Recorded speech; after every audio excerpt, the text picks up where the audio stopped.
na manggamot ako at mangaral at gagaling lang isang tao ay sa paniniwala ng tao. At yung para mind ko, pinagkaloob ng Diyos, ito ay nangyayari lang yun. Pag naging espiritu ako, kasi yun din ang sabi niya, na mas lalong powerful yan pag naging espiritu ka. Kasi sa panahon na yun, naging espiritu ako, yun na yung time, nasasapi na siya para mabasa ko ang mensahe niya o makikita ko kung anong gawain ng tao o ano man ang gusto niyang iparating na mangyayari sa darating na panahon. Kaya nakakabasa ako, nakakakita o nakakaunawa o ano man yung ipahiwatig ng Diyos para maiparating ko sa buong sangkatauhan. Pero hindi ko sinasabing powerful ako kasi totoong wala akong power. Nagagawa ko lang ito lahat dahil yung sabi nga ng Diyos na ginagamit kitang kasangkapan. Ang hindi nanawaan ng tao sa panahon na yon na naging espiritu ako, hindi ito yung physically alive ako. Hindi ito yung ginagamit niya. Ang ginagamit niya espiritu. Hindi pwedeng espiritu niya sasapi sa akin. Pag sumapi sa akin ng ganito ako, hindi na ako yung nagsasalita. Siya na yon. Pero malinaw sinasabi na naging espiritu. Sabi, espiritu siya, so ang sasabihan din niya, espiritu din. Hindi katulad ng nakilala ninyo na alam ninyo na ang espiritu, sinasabihan ng masamang espiritu, ika nga, naglulupasay doon, nagsisigaw, boses lalaki, kasi babae siya o babae, boses lalaki. Yun yung sapi na nanggagaling doon sa masamang espiritu na nanggagaling sa taong lupa na sumasapi. Yung sapi na ito, sapi ito sa sa espiritu ng Diyos doon sa espiritu ko sa panahon na naging espiritu ako. Kaya pinagkaloob ng Diyos na pag natulog ako, ang espiritu ko talaga lumabas kasi para panahon na yun gagamitin niya. Ganito ang nangyari. Kaya ako mismo, physically, ganito, wala akong kapangyarihan. So ganun pa man, hindi ito naging hadlang para hindi ko gampanan at hindi ko gawin ang pinagkaloob ng Diyos o pinag-utos. Kasi paniniwala ko, magsilbi man ako sa Kanya o hindi, darating ang panahon na mawala pa rin ako dito sa mundo. Kasi lahat tayo ay lilikas din. Walang mag-ugat sa atin o manatiling matagal o manatiling buhay tulad din ng puno o batong buhay na nandito na natili sa mundong ibabaw. Lahat tayo ay mamamatay. Kaya mas gustuhin ko na pagsilbihan ang gusto ng Diyos o pagsilbihan o paggampanan yung pinag-utos niya bago man ako lumikas. Siya ang nagbigay nitong katawan ko. Siya nagbigay ng buhay ko. Sa Kanya ko rin isuko. Kaya pinaubaya ko sa Kanyang lahat.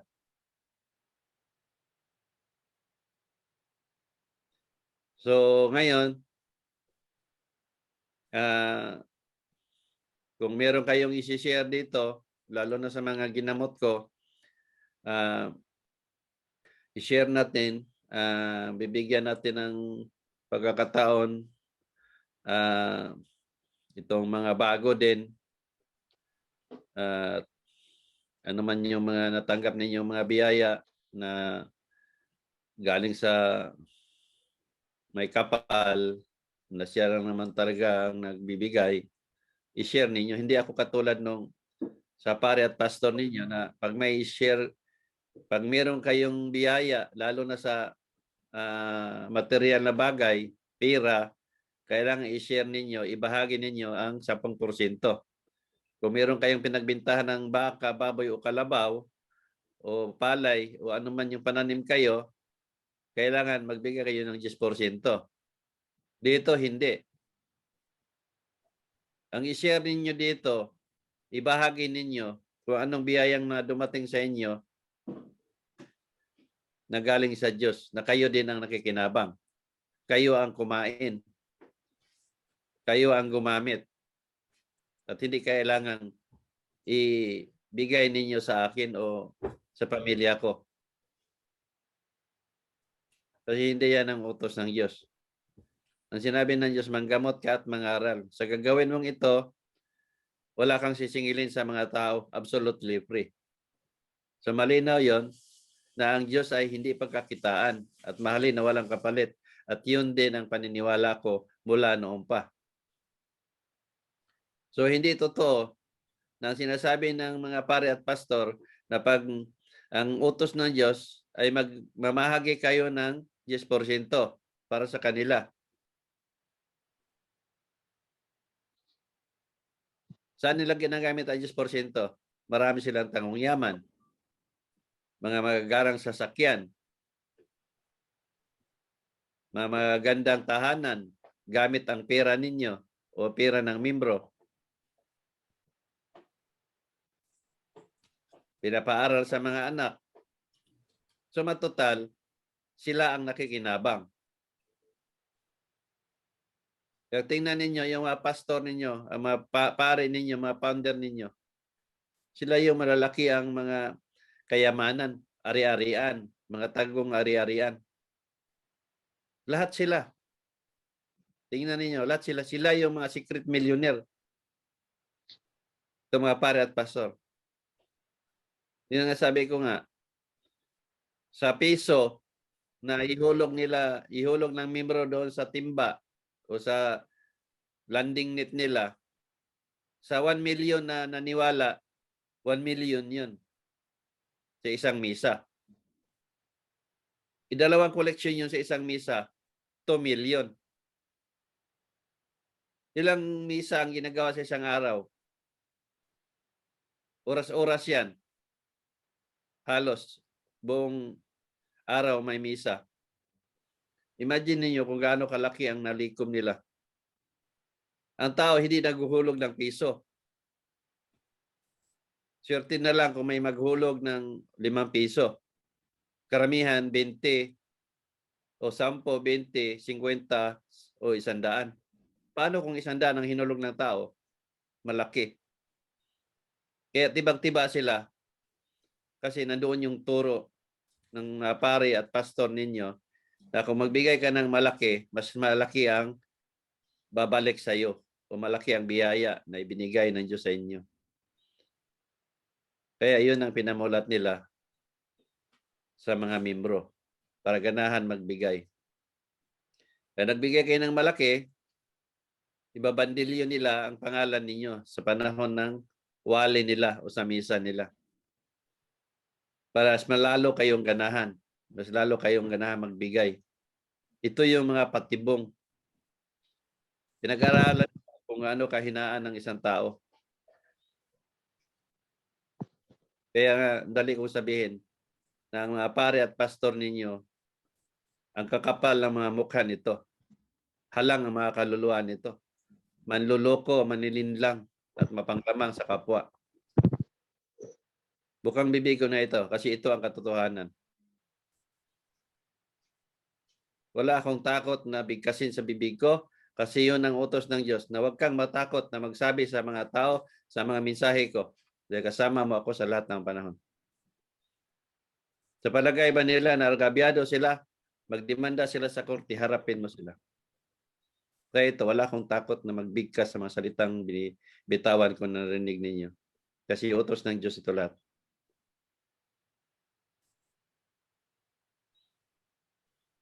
Kaya kung sino na yung ready na mag-share o sino yung gusto magpagamot, then mag-umpisa na tayo. Ipaubaya ko kay Miss Kay kung merong nagpalista o turnover ko sa kanya. At maraming salamat sa nakikinig. Yes, Brother Nurse. Tong, ready na ka, Tong? Okay, spotlight na ako ka ha. Alright. Yung kapatid ko, Tong, naka-spotlight na. Kung magbigay kayo ng testimony. Bago si Totong magsalita, ako muna.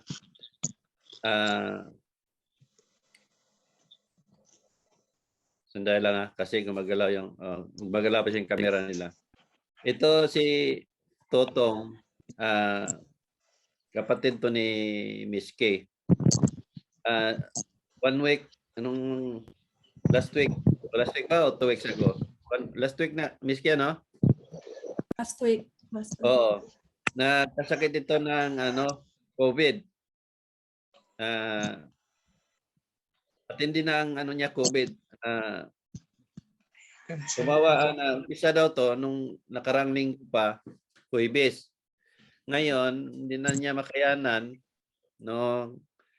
Tumawag sila sa akin noon, pati si Miss K, nakiusap, Lunes. So Lunes ko siya natawagan bago ako umalis sa trabaho noon.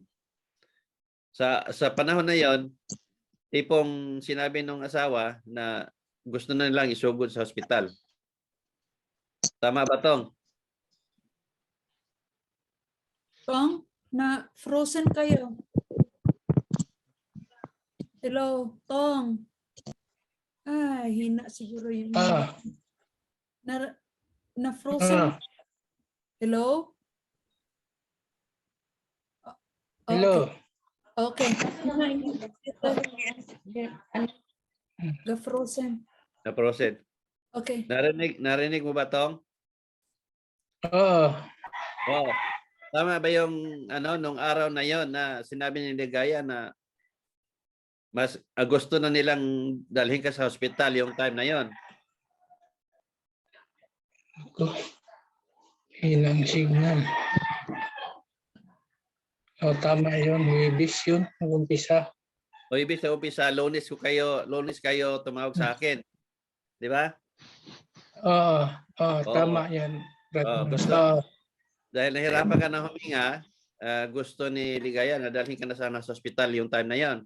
Tama ba? Opo. Oo, yun.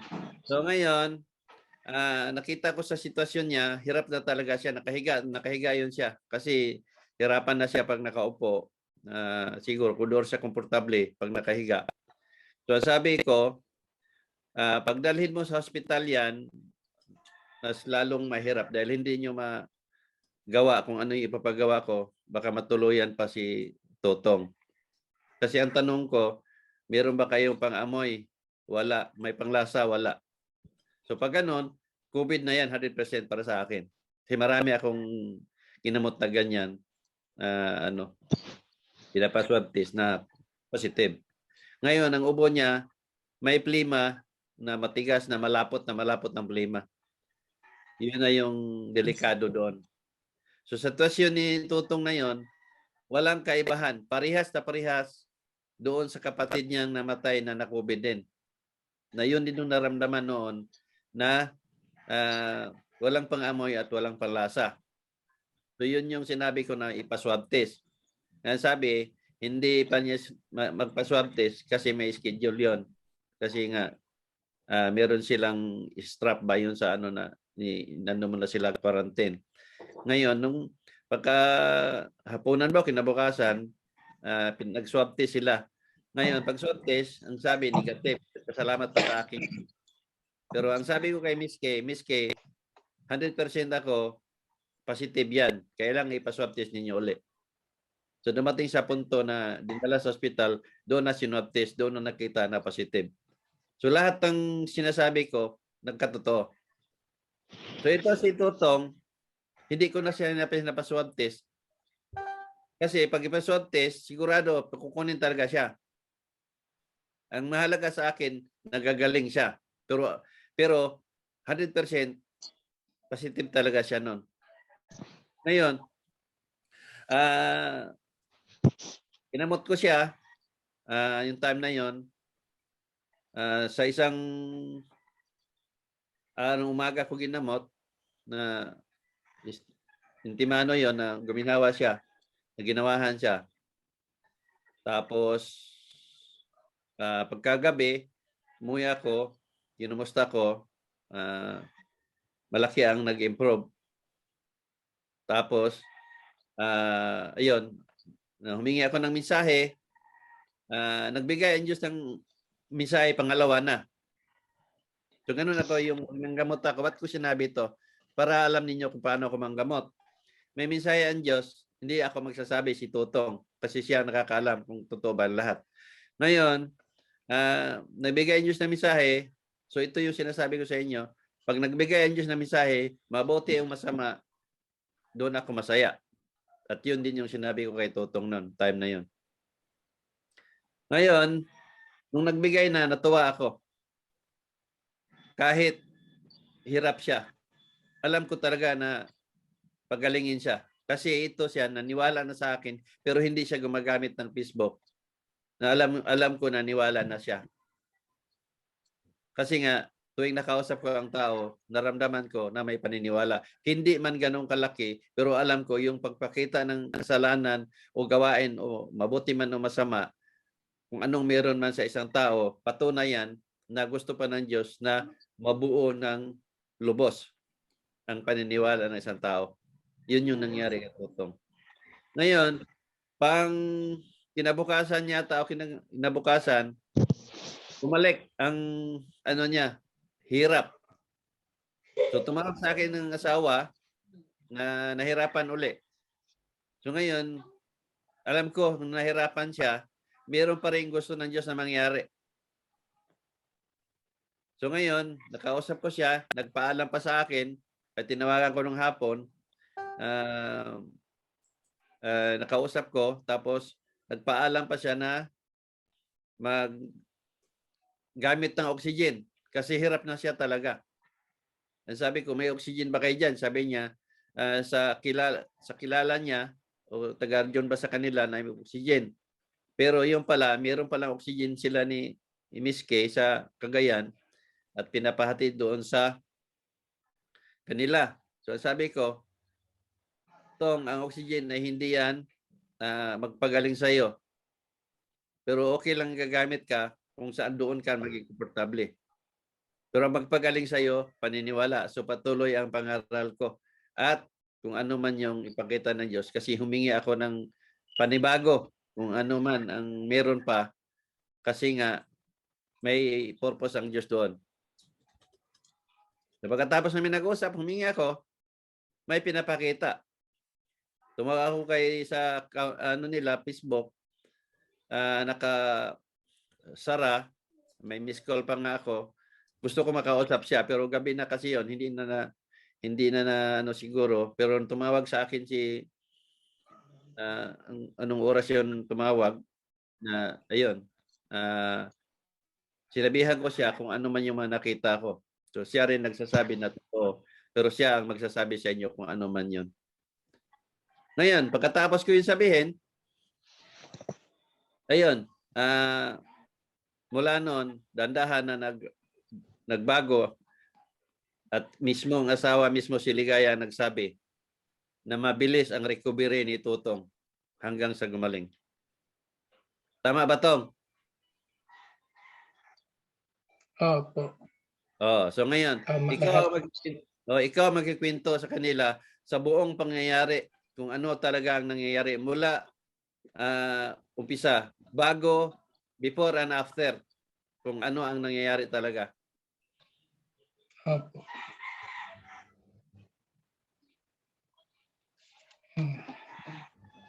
Magandang umaga sa lahat nanonood dito. Nag-umpisa itong problema ko noong September 16 pala, na parang mahina yung katawan ko. Kaya lang hindi ko pinansin hanggat sa 17, ayun, wala na akong ganang kumain. At saka pagdating sa 19, sa linggo, may birthday kasi sa apo ko. Ako ang nagluto. Taka na ako noon kasi yung ginisa kong mga panakot, hindi ko maamoy. Hindi ko na maamoy yun. Pagkagabi, iba na, mahirap na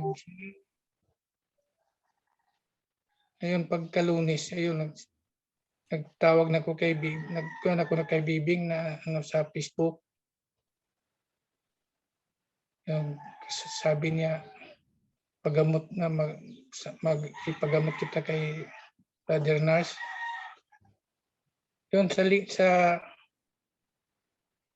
pizza 20 yata o Lunes. Tumawag si Brother Nars sa akin na anong daw naramdaman ko. Yun ang sabi ko, hindi ako makahinga. Mahirap maghinga. Siya, may pangamoy ka ba? Wala, kahit alcohol, hindi ko maamoy. Sabi niya, sigurado ako, COVID na yan. So ako dito kasi sa amin, pag ma-swab ka, pag positive ka, siguradong idalhin ka doon sa institution. Doon ka sa may eskwelahan, doon ka ilagay doon. Kaya natakot ako kasi dami ko ng mga kilala na nadala doon. Ang iba na libre, ang iba patay. Kasi wala namang asikaso sa kanila doon. Pero kung may mga kamag-anak sila pero bawal kasi pag magpasok doon. Ayun. Pag-usap namin ni Brother Nars, parang nanginginig yung katawan ko sa mga sinasabi niya. Tsaka parang lumuluwag yung paghinga ko. Yung parang milagro ata yung milagro yun kasi nahirapan ako eh. Yung tumawag nagtawag ng asawa ko kay Mayor na ito ang nangyari sa akin. Sabi ni Mayor, kailangan check up. Sabi pa ni Mayor, kahit ako na magbayad. So ayaw ko kasi alam kong dalhin ako doon sa Malala ko kasi yung kapatid ko na namatay. Na kahit siya doon sa mamahalin na ospital, walang nag-asikaso. Kaya dito na ako sa bahay.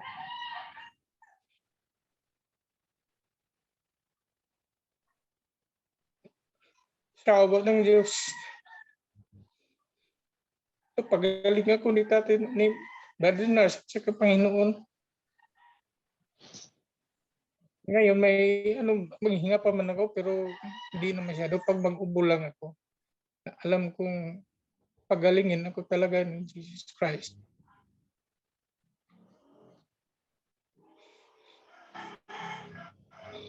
Ang laking milagrong na ibigay ng Panginoon sa akin. Ngayon ko lang nalaman na yung pabalik-balik na sabi ni Brother Nars na madali lang sabihin yung maniwala. Oo, totoo pala. Madali lang. Pero iba talaga pag maniwala ka.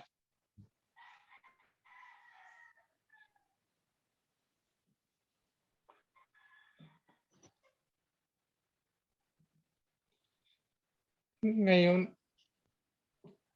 may ubo po naman ako pero kayang-kaya ko na. Ngayon nga gusto ko maglabas na. Kaya lang hinihintay ko itong pagkataon na ito na makapag-share ako, makapag-live dito. Dito ko sanang magpunta doon sa labas. So, ang kaya ko na kasi. So Tom, ano ang mga nakita ko sa iyo noon? Maganda yung kayo magkwento para galing sa inyo. Kung kayo mahiya o kayo matakot, kung ano man yun, sabihin nyo kung ano man. Yung sabi mo noon na may ano ba dyan? May warehouse pa dyan. Tagal kong naisip kasi wala namang warehouse dito. Kaya naisip ko yung motor pool namin doon sa trabaho namin kasi heavy equipment operator ako nung may motor pool kami doon sa munisipyo. Saka yung sabi mo na may nagtulo, tagal ko yung naisip kasi bago yun kasi yung motor pool namin eh. Ang naisipan ko na pala kasi yung dump truck namin, pumasok doon na hindi na down yung dump box niya. Ayun, nasira yung ano, Bubong. buong. Yun pala ang ibig sabihin ng mensahe ng Diyos na nakita mo, Brother Nars. Oh, kasi ganito yan ang kwento ko noon. Na tanong ko sa iyo noon talaga. Unang kwento ang sinanong ko sa iyo. May nakita ako na nandoon ako sa isang malaking warehouse sa trabaho mo to. Sabi ko, kung punta ko, nakita ko na may maraming tos, may gwardiya pa doon, patulog-tulog. Pero habang lumalakad Oo. ako, may gwardiya, di ba? May gwardiya. Oh. Oo. Ngayon, patulog-tulog pa. Ko, may gwardiya ito, patulog-tulog pa. Ngayon, habang lumalakad, nakita ko yung malakas na tulo. Sabi ko, ano tulo nito sa taas? Pagtingala ko, may malaking butas ang bubong. Sabi ko, butas pala ang bubong nito. Ngayon, nagpatuloy ako. Ngayon, nakita kita na meron kang bit-bit. Pero hindi ko sabihin sa iyo dito kung ano man yon. Basta nasa iyo yon kasi hindi ko naman talaga alam ang kwento na yon. Pero ikaw na lang magkwento kung i-public mo o hindi. So, yun. Sabi ko na nasira itong bubong na ito. So, yun yung senaryo na yon. Kaya tinanong ko sa iyo kung meron ba kayong warehouse. Ang sabi mo na Brother Nas, meron kami motor pool. So, yun kasi sa trabaho nga. Pero sabi ko, napansin ka ba na may malaking butas doon sa bubungan ng motor pool ninyo? So, ang sagot mo, totoo yan, Brother Nas, kasi nasira yan na ano yung nakasira? Puklin?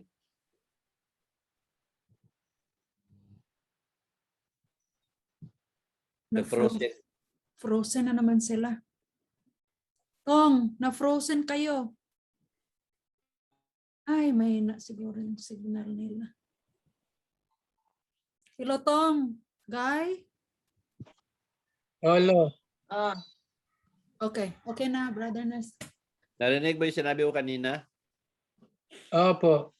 Oo. Yun ang sabi. Ano nakabutas sa bubong na yun? Yung dump truck namin pumasok doon sa loob tapos hindi na down yung dump box niya kaya na bangga doon sa taas. Oo. So ngayon, ito yung tanong ko kay Totong. Okay. Ang tanong ko sa iyo, paano ko nalaman yon na may malaking warehouse o motor pool ninyo at may gwardiya at may butas ang bubong na hindi naman ako nakarating doon sa inyo trabaho? Oo nga, Brother Nasi. Diba? Sigurado ako. Ang Panginoon nagsabi sa iyo niya. Malinaw naman eh. Kasi nandun sa sinabi ng Diyos na ang power of mind mo yan is powerful yan. Pag naging espiritu ka. So yun yung panahon na yun. Pag nanggamot ako, lumalabas talaga ang espiritu ko pag may gusto akong malaman sa isang tao. Yun yung hiningian kitang mensahe. Sabi ko, Bisprin, bigyan mo nga ako ng mensahe kung anong meron ito si Tutong. Bakit bumalik yung hingal niya? Baka mayroon ka pang gustong iparating. O ano man ang meron pa sa kanya para mabuo yung paniniwala niya. Di ba?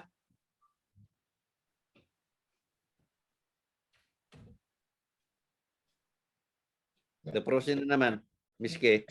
Frozen na naman, Tong. Ano kaya yung... Hello, Tong. Guy, ano niyo? Hello. Oo, okay na, okay na. So ngayon, nung bumalik yung hingal niya, nahingi ako uli, yun yung may mensahe din na panibago na may pinakita nung sa kabataan pa niya. Sabi ko, Tong, may pinakita nung kabataan ka pa. Kung ano to, kung totoo ba to, hindi. Sabi nito, Tong, totoo. So mas maganda yung siya magkwento. Ano yung nakita ko, Tong, nung kabataan mo? Yung sinabi mo noon na may mga tatlong mga binatilyo na pang ano ko yung mga kamay daw, kung naalaala nun. Kaya matagal na isip ko na noong sa high school ako, si Kanyera High School ata ako noon, na pinagtulungan ako ng tatlo ng mga nagtulungan lang ako, hindi lang. Kasi ako noon sa bata pa ako, medyo talaga ako barumbado talaga. Ayaw ko magpatalo. Kaya yung tatlo, nagtulungan nila ako. Takbo lahat yun eh. Sabi ko pa nga sa iyo, hinabol mo pa nga eh. Oo nga, hinabol ko pa. Oh, Yung sabi malinaw ni ang Brad, sabi. Malinaw pa ang sinabi ko. Nasabi ko, sa kabataan mo to. Kasi ang tingnan ko sa edad, nasa mga 17, 18.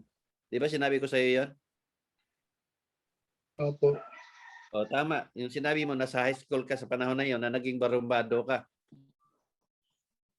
Yun yung time na yon na pangalawang pinakita na humiling ako kung bakit bumalik yung hingal mo. Yun yung time na rin na nanghingi ka sa akin ng permission na magagamit ka ng oxygen. Di ba? opo. Oh, pero pagkatapos noon na nakausap kita tungkol dito, ang oxygen na hinatid yan sa inyo, hindi mo nagamit. Wala, nandito nga ngayon, hindi pa nagamit, bago lahat to. Oh, kita Bago ninyo? to. Oh, kita ninyo. Sa mga nakikinig ngayon, dito ninyo makita, ano to, live to, talagang ano to, walang script dito. Ito yung sinasabi ko sa inyo. Na mas masaya ako sa ginamot ko pag meron akong makita o ipakita ng Diyos, mabuti o masama. Kaya nung naggrabe ka, nag-message sa akin si Miss K. Brother na si Totong, sabi ko Miss K, may pinakita ang Diyos, wala akong duda. Sabi ko, sundin lang ni Totong ang lahat ng sinasabi ko. Gagaling at gagaling siya ayon sa paniniwala niya.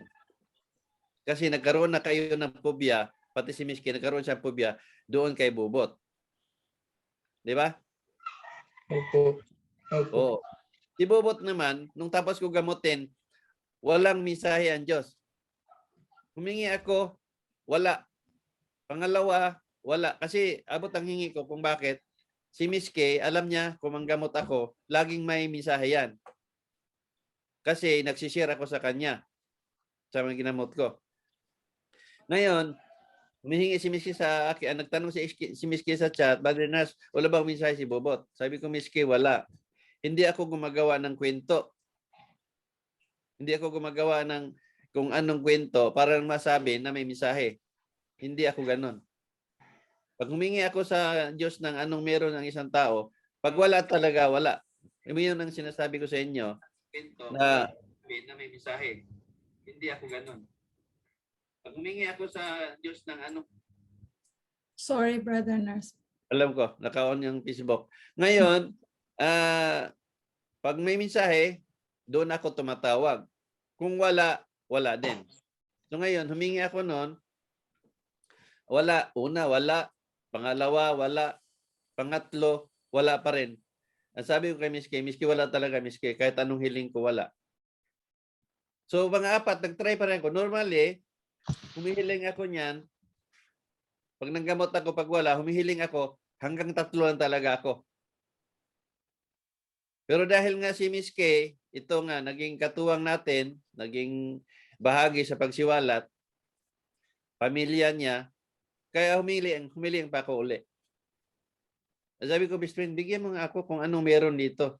Bakit hindi gumaling? So yun, nagbigay ang Diyos sa akin ng mensahe. Ang unang pinakita, pula. Sumunod, yung insekto, parang butiki ba, nakalambitin.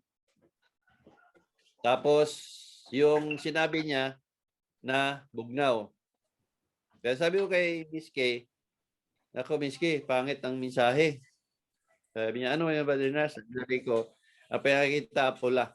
Ibig sabihin, galit ng Diyos sa kanya, maaring may sinabi siyang masakit sa ginagawa ko o sa iyo,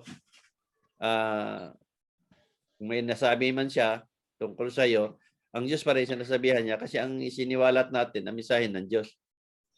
Ngayon, kung basahin ko yung nakalambitin, darating sa panahon na sabingit siya ng kamatayan. Meron pa pala yung isa na hindi makapagsalita. So, yung sabi ko, itong hindi makapagsalita, adi makatingog, miski, kung natandaan mo.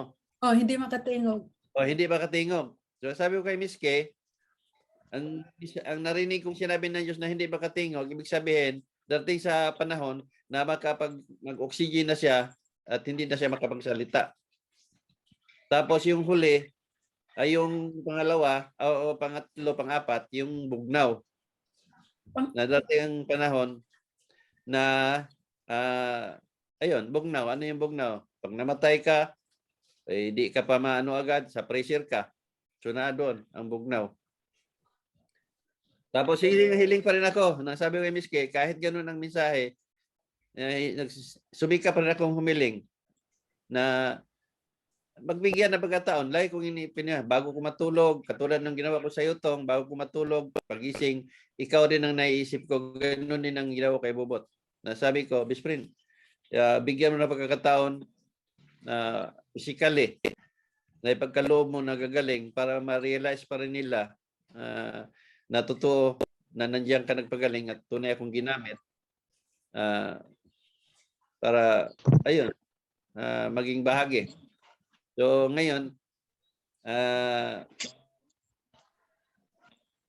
ang mensahe noon, yung time na yon, inalikan ko si Bubot, nakahiga, inalikan ko.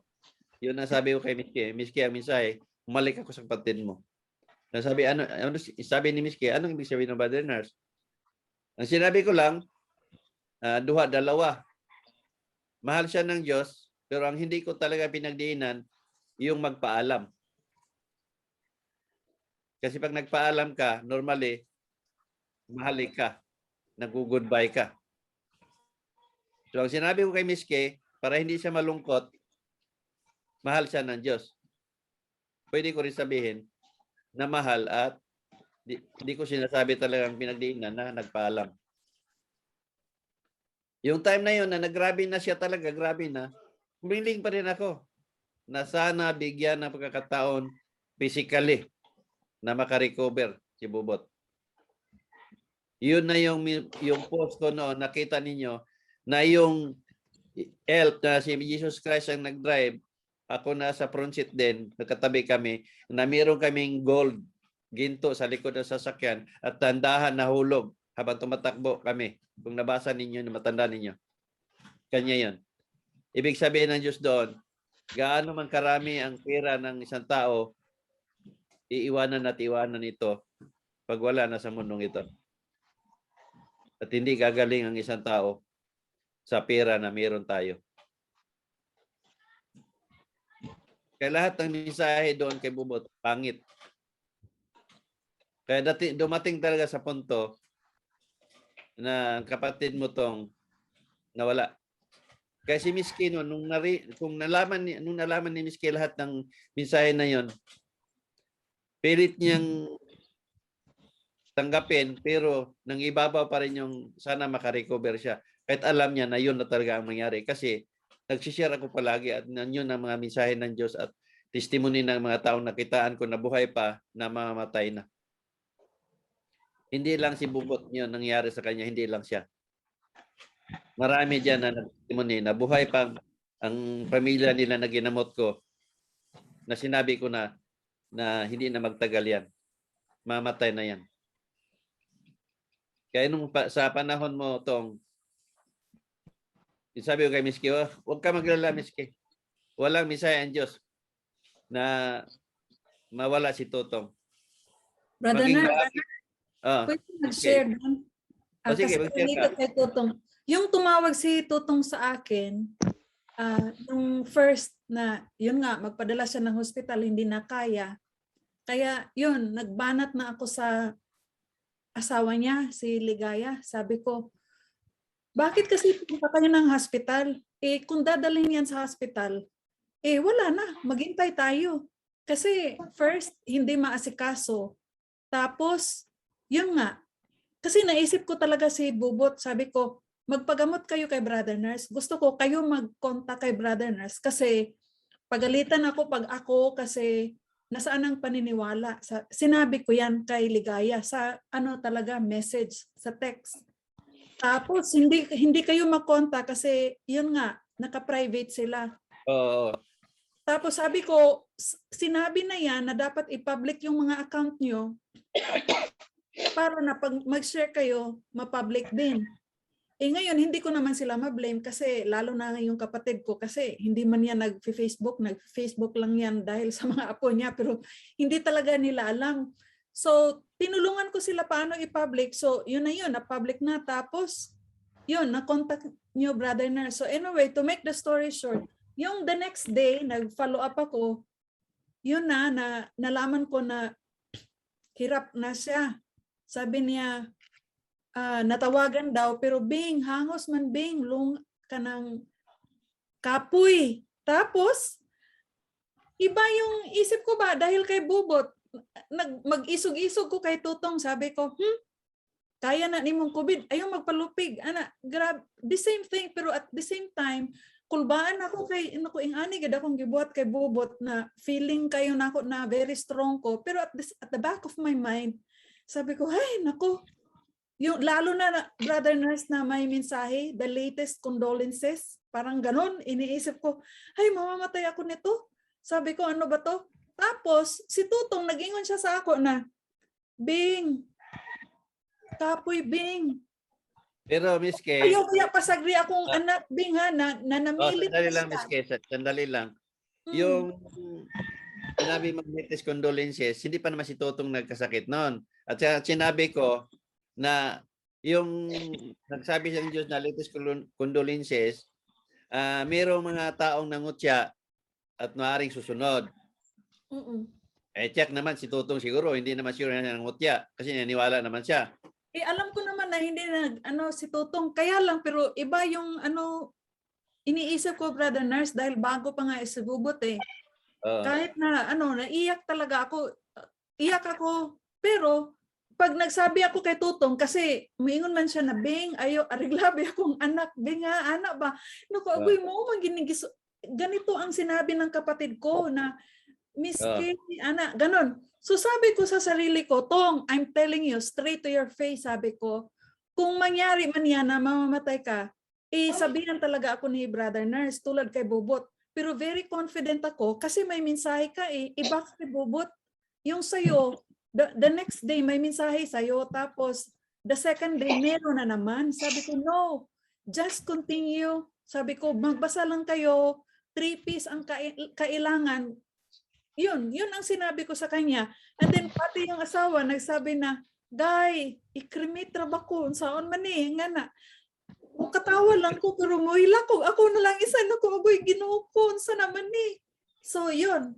Pero confident ako kay Tutong dahil nga may mensahe. Pero hindi ko pa rin maalis sa isip ko na, naku, kung mangyari sa kapatid ko, naku nga, mamamatay siguro ako kasi sabi ko, hindi ko na kaya kasi siyempre si Mama, si Bubot, pero yun nga. So anyway. Yun sama mo naman, may mensahe din yun pero malayo pa, 3 months pa lang.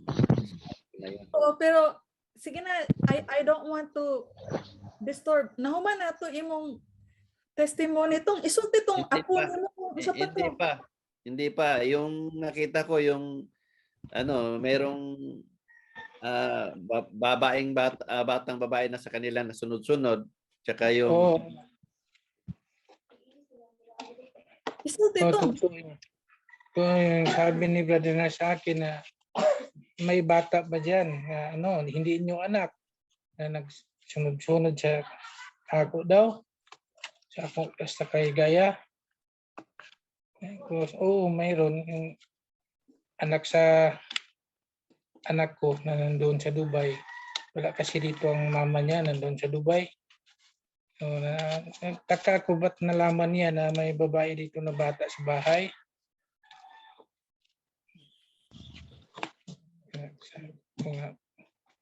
Ewan ko kung ba't nalaman niya. Sigurado ako siguro may nakita niya na mensahe. Na pagsabi niya sa akin, totoo naman yun. Ang mga mensahe na sinabi niya sa akin, totoo lahat.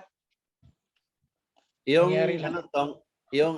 hindi mo pwedeng i-share yung hindi mo na ibalik. Yung tolls, itong sabi mo. Oh, yung tolls may tools ka ba dyan na di sa'yo?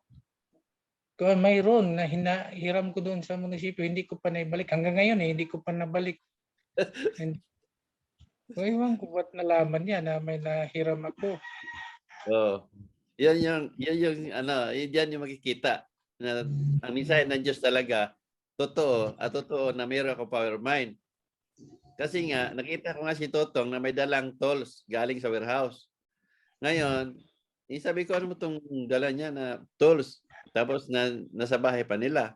Kaya ang tanong ko sa kanya, na meron kang inuwing tools na hindi sa'yo, na hindi mo pa binalik. Sabi niya, totoo yan, Brother Nars. Ano yung katala, di ba? Totoo yun. Oo. So ngayon, yung pang ano, kasi sige. ano yun, yung tools na yan, hindi kasi nagmotor kasi ang naghiram niyan, yung kasama ko, yung operator sa bako. Tapos mahirapan siya magdala kasi nagmotor siya. Sabi ko, dito lang ilagay sa akin kasi grader ang dala ko. Nilagay ko sa grader hanggat nakalimutan ko na, nandyan lang sa grader. Tagal na hanggat naibaba ko dito sa bahay kasi baka mawala. Hanggang ngayon, hindi pa nasauli kasi hindi pa nagamit. Siguro mapansin yun pag magamit na kami, mapansin namin na nandito pala. Ngayon, ang tanong doon, bakit nalaman ko yon? Malay ko ba doon?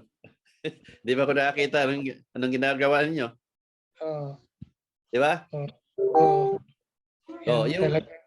Natandaan mo rin yung tanong ko na meron ba kayong lusong? Oo.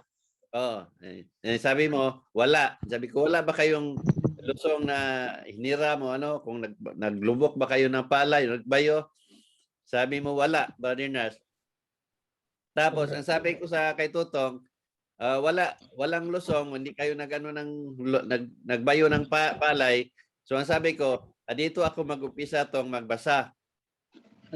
Ngayon, ang sabi ko, ang pagkatao mo, mahilig ka ng magbawi ng yung sa bahay, sa gawaing bahay, ikaw yung gustong nang gumagawa. Kasi yung nagbayo noon, nakita ko yung asawa. Ngayon, yung asawa niya, pinaalis ko. Ako ang pumalit. So kung babasahin ko yon, ako si Tutong, ako yung mahilig gumagawa sa bahay. Pag may ginagawa, yung asawa, Tutong ang gustong gumawa. So kumbaga, mahal niya ang pamilya niya, mahal niya ang asawa niya kasi siyempre, pag gusto niyang hindi mapagod o gusto niya siya mangamay o sa pagluluto o sa pagsibak ng kahoy o ano man, yun ang ugali ni Tutong. So tama ba yun, Tong?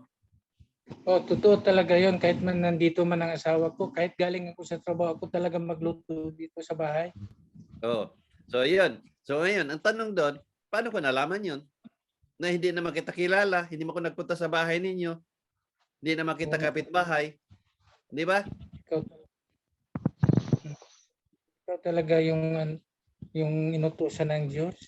So ito yung binuo ng Diyos, ang isang tao na magkaroon ng paniniwala na may batayan. Na yung sinabi nga ng Diyos, na ang power of mind mo is powerful yan. Dahil makakita ka kung anong meron ng tao. Yun yung matanong ko. Makakita ka rin ng kasalanan ng tao. At higit sa lahat, makita ka sa kasalanan ng tao, buhay man o patay. At higit sa lahat, makakita ka ng parating. Yun yung laman ng power of mind na yun. Kaya itong mga ginamot ko, makakita at makakita talaga ako. Kahit ka-chat ko, pag once na humingi ako ng anong meron ng isang tao nito, ng ka-chat ko, kahit di ko pa makita ang muka. Basta pag humiling ako, meron talaga yan. Kahit pastor pa nagkunwari na hindi siya pastor, kahit pare pa na nagkunwari, malaman ko na pare siya. Tulad ng mga sinishare ko sa inyo na nakipag-chat sa akin. Na-share ko na sa inyo to sa mga ibang live ko na nagchat-chat siya na mangha siya sa ginagawa ko. Gusto din niya na maging ganun sa may ano niya sa magulang niya o ganito man. So ngayon nagtaka ako bakit ganito ang chat niya. Ngayon na bigla kong inantok. So humiga ako, sabi ko, best friend, bigyan mo ako kung anong meron itong lalaki na to na nagchat-chat sa akin. Ngayon, ang nakangalagay sa account, Bindik. So sabi ko, bigyan mo nga ako ng anong meron ito si Bindik kasi nag-chat siya ng ganyan. Natulog ko. So naka-idlip ako ng mga 5 minutes. Ngayon, pag-idlip ko, nakita ako, nandoon ako sa isang lugar na malaking parang building, mayroong hagdan na ilang baitang. Tapos nakita ko yung nakasultana na pare. Ngayon, ang pare na kasultana, English, kasi puti. Nakadamit siya ng puti, plus English, puti din ng yung Amerikano, kumbaga ba, o basta ibang lahi. Ngayon, lumapit ako, pero nagtagalog ako. Ang sabi ko, Father, nakita mo ba si Father Bendik? Yung Bendik yung account nung nag-chat sa akin. Ngayon, ang sabi nung pare, andun so tinuro niya yung butas. Yung kumbento. Nung pagsilip ko, nakita ko yung lalaki na nakaupo, na nakaharap sa computer. So kung babasahin ko yon, yung nag-chat sa akin, si Bindik yon, pare yon. Yung nag-chat sa akin at manwari na hindi siya pare. So ngayon, dahil yun namin tayo ng Diyos, sabay nagising ako, alam ko pare pala ito. So ngayon, nag-interest ako sa account niya, tingnan ko yung pangalan niya, binuksan ko. So nakita ko doon na ang nasun ka-chat niya, mga madre. May mga picture doon sa madre. So, pare siya. So ngayon, binalikan ko siya. Ang sabi ko, Father Bendik, hindi ka pwede magtago sa akin. Kasi pare ka. Ang sabi pa niya, hindi ako pare. Sabi, hindi po ako pwedeng lihiman. Kasi isa kang pare. So nakita ko doon na isa siyang Monsignor sa Vancouver, Canada. O kita ninyo? Ganon katindi ang power ng Diyos. Talagang ibigay niya at bibigay niya kung anong meron ang isang tao pag humiling ako. So, wala nang kaibahan doon sa isang taong ginamot ko o isang taong nangutya. Pag nangutya, talagang humiling ako, meron talagang mangyari at meron talagang ipakita. Either masama sa isang nangutya. Kaya naghintay ako kung ano man ang meron sa isang nangutya. Marami na akong share niyan. Tulad ng mga nangamatay na pastor. Na pag meron nang ipakita ang Diyos, 100% ako, meron talaga yon. So katulad din yan sa mga ginamot ko. Pag once humiling ako, hindi kayo basta-basta gagaling. Pag ipakita ng Diyos yon, swerte kayo. Pero pag ipakita ng Diyos, apoy, abo, uling, o baga, usok, either tatawag ako sa inyo o hindi. Ibig sabihin ng Diyos doon, yung ginamot ko na yon, nakalaan na sa impyerno. Hindi na bibigyan ng Diyos na pagkakataon na makapagbago, makapagsisi, at lubos na maniniwala. Kasi sa tindi na ng niya, ginawang kasalanan, nakalaan na siya sa impyerno. Hindi na siya bigyan ng pagkakataon na mabuwang paniniwala para makapagsisi at makapagbago.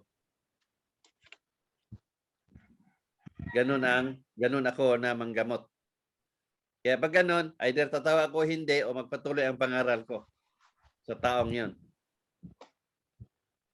Either magagaling siya sa pamaraan ng ibang pamaraan o either mawala na rin siya. Pero pag may kinamot ako, pag sinabi ng Diyos na mamatay siya talaga, maraming ipapakita. Kung ano man yun ang ipapakita. Para basahin ko na wala na to, yung tao na to. Hanggang doon na lang siya. Katulad nung asawa ni ng Libet. Nung tapos ko gamutin, ipinakita ang bahay nila na paikutan ng maraming bangaw o langaw. Yun yung sinabi ko noon, nung time na yun, kinabukasan, at sinikrito ko siya pag kausap. Pero sinabi ko rin sa may sakit na ang pinakita, mga bangaw. Ang sabi mo sa akin, ano yung bangaw? Ibig sabihin doon, Soy, ang bangaw. Sabi ko, ayun ang pinakita. Pero hindi ko siya sinagot. Pero sinikrito ko kayo ng Libet na yung asawa niya nga, si Yuyong, mamatay na. Kaya sabi niya doon sa pamangkin niya, paano mamatay? Ano naman yun? Arthritis lang yun ng sakit.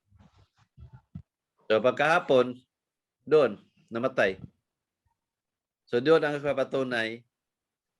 Ang patunay natin nakakita ako sa kamatayan ng isang tao, sa mama ni Miss K, 3 buwan bago mamatay. Sinabi ko na yan to. Hindi ko alam kung sinabi ni Miss K sa inyo. Sinabi ba sa inyo? Opo. Oo, sinabi. Ngayon, si Bubot, nasa bahay pa lang, sinabi ko na kay Miss K, si Bubot, mamatay. 2, si Yuyong, na may testimony siya ng Libet, buhay pa, arthritis lang ang sakit. Sinabi ko, namamatay na. Kinabukasan, kinahaponan, umaga ko sinabi, o tanghali, kinahaponan, namatay. 3, hindi ko lang sinabi sa inyo ang hindi nyo kilala. Dahil marami sila. Ito yung patunay. Sa 3, sapat na yan. Para sabihin natin na totoong makakita ako ng taong mamatay.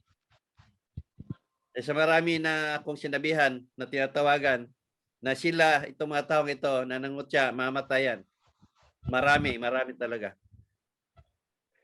Kung ang iyong pangutya nila sa akin noon ay sinulat o gumawa sila ng video, nung namatay sila, papunta ko sa bahay nila, pakunan ko ng video ang kabaong nila para i-post ko dito sa social media. Pero dahil verbal ang pagkasabi nila sa pangungutya, hindi ko pwedeng gawin yon. Kasi wala akong patunay na sila nga ang nangutya. Kaya yung 2 pastor, si Charlie at saka si Alvin na nangutya, nakunan ko ng screenshot. Totoong pangalan ni Alvin at totoong pangalan ni Charlie. Kaya nung namatay na silang 2, nagsunod-sunod sa buwan lang pagitan, kaya kinuha ko yung kabaong, picture ng kabaong nila at itinabi ko doon sa screenshot na sinasabi nila para patunayan ko sa mga tao na totoo ang sinasabi ng Diyos na tuwing masaktan ang damdamin mo, laging may kapalit.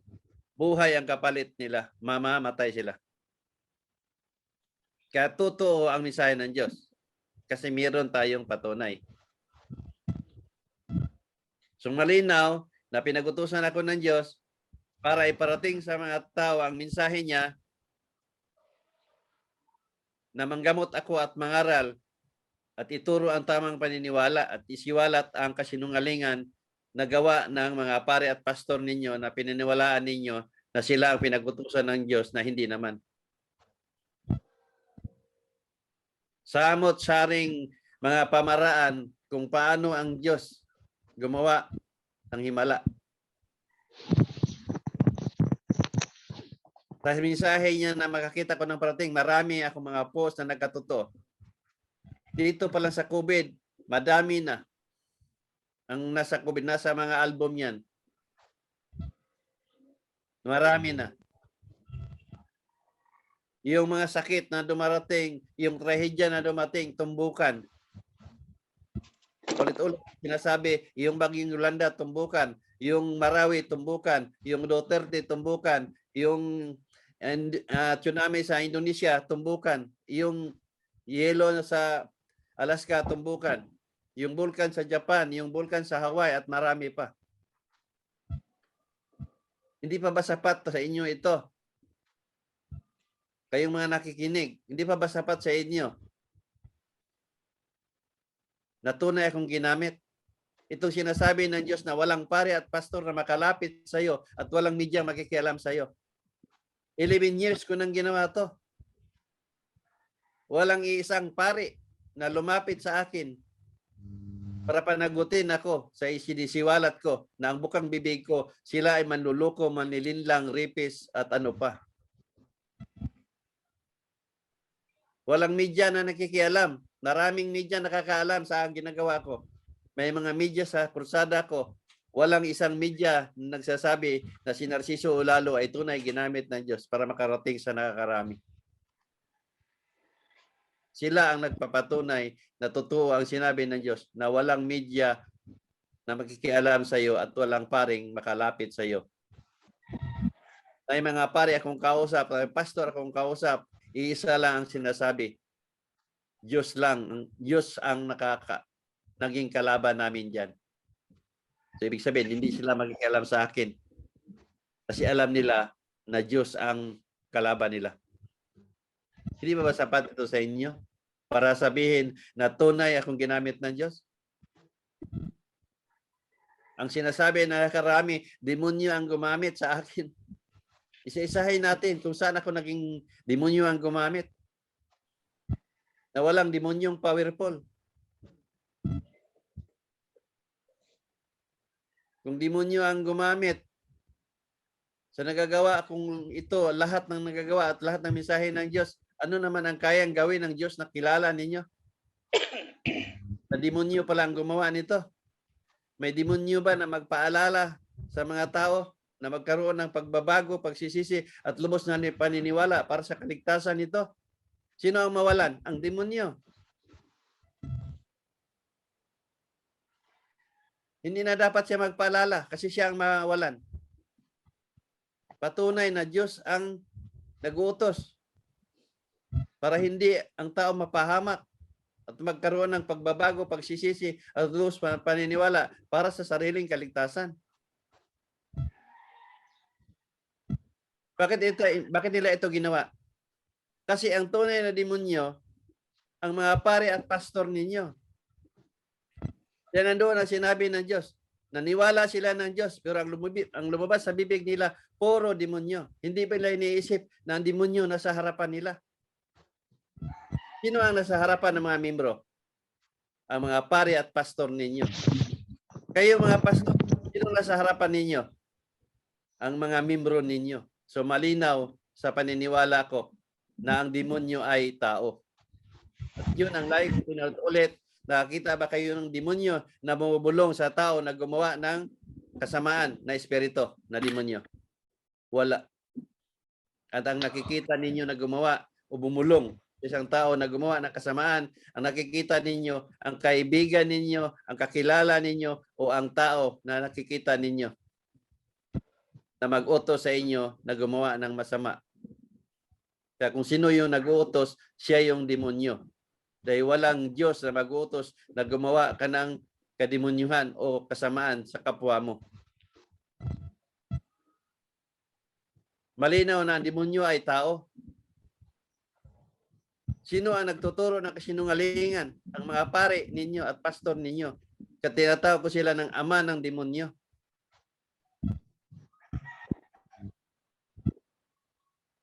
Yung ginagawa nila sa bahay ninyo, basbasan ng holy water kasi palayasin ika nga yung mga demonyo. Sinong nasa loob ng bahay ninyo? Kayo, mga membro. Tuwang-tuwa naman kayo na ang pari ninyo at pastor ninyo nagbabasbas sa holy water doon sa bahay ninyo kasi palayasin ng demonyo. Hindi nyo naisip na kayo pala yun. Ano na nasasabing may demonyo sa bahay ninyo?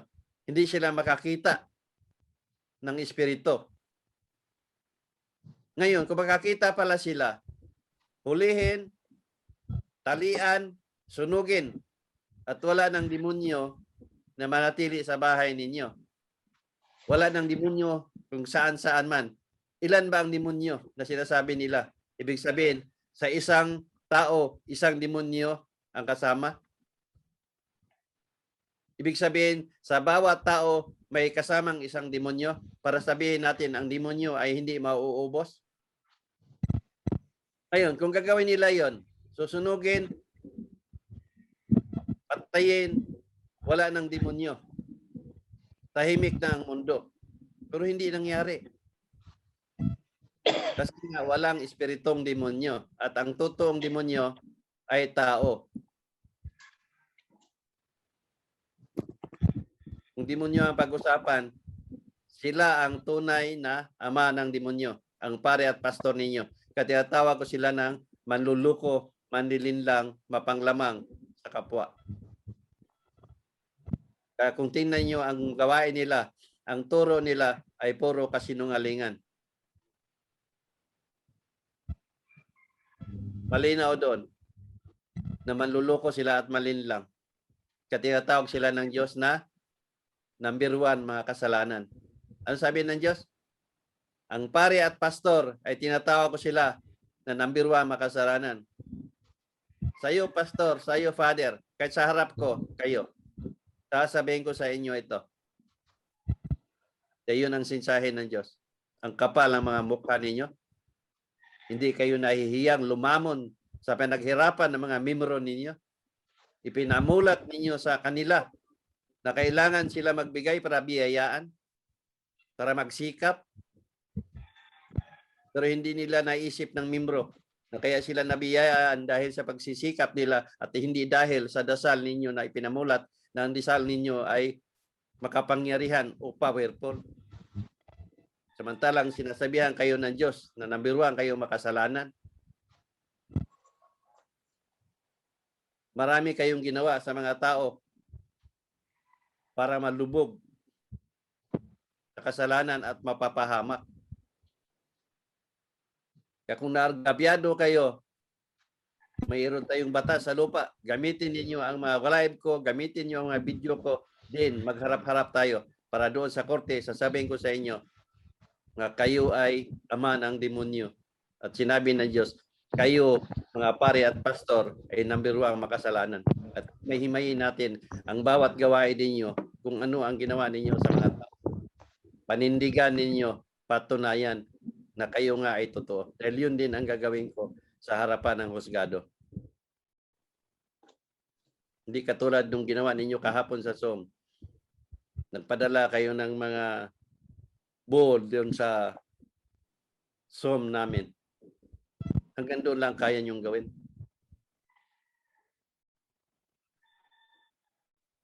Kaya masasabi ko sa inyo, mga duwag, lalaki sa lalaki, para matulukan, harap-harapan. Kayo naman mga membro na nakipaglaban, yung ama ninyo na pare na titingala ninyo, walang kayang gawin, kayo pa kaya?